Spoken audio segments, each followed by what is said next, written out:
The usual afternoon hush hung heavy in the Thirsty Thistle pub, a place whose worn, dark wood seemed to absorb the sorrows of its patrons.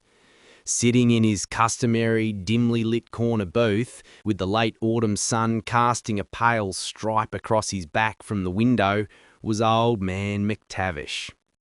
His grey tweed cap was pulled low, his shoulders were slumped, and the slow, rhythmic drip of tears onto his coaster was as much a fixture of the pub as the smell of stale beer and peat smoke. For 4 long years this had been McTavish's routine. Every day the tears flowed, sometimes a torrent, sometimes just a mournful trickle. Yet the locals paid him no mind. Today, however, a new face broke the established rhythm. A burly, cheerful-looking man, dressed in hiking gear and clearly not from around these parts, strode through the door. This was Dave, an out-of-towner looking for a good ale and a seat. Scanning the crowded benches, his eye caught the only vacant spot, the stool directly opposite McTavish, facing the sunlit window. Dave ordered a strong porter, carried it over, and set it down with a cheerful thud. He pulled up the stool, sat down, and looked across at the weeping man. "Afternoon," Dave began, his voice friendly but a little hesitant. "I'm Dave. Are you all right, pal? Looks like you've had a rough go of it." McTavish didn't lift his head, but his lips moved beneath his bushy salt and pepper moustache. "Aye, a rough go," he mumbled, his voice thick with emotion, his gaze glued to the half-empty glass in front of him. A single fresh tear tracked a path through the grime on his cheek. "You see out that window?" McTavish asked, finally gesturing with a trembling hand toward the glass. "Up on the very top of that hill, that grand structure? See that big, beautiful St. Andrew's Church? I built that, lad. Every stone, every beam." Dave leaned forward, genuinely impressed. "It's a marvellous piece of work. Solid construction." "Solid, aye," McTavish sighed, taking a massive gulp of his pint. "I spent 3 years up there. I hand-quarried the granite from the riverbed, felled the ancient oaks from the Black Forest, and hauled it all up that damned hill myself.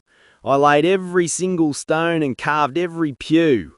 I bled for that church, and do you think they call me McTavish the church builder?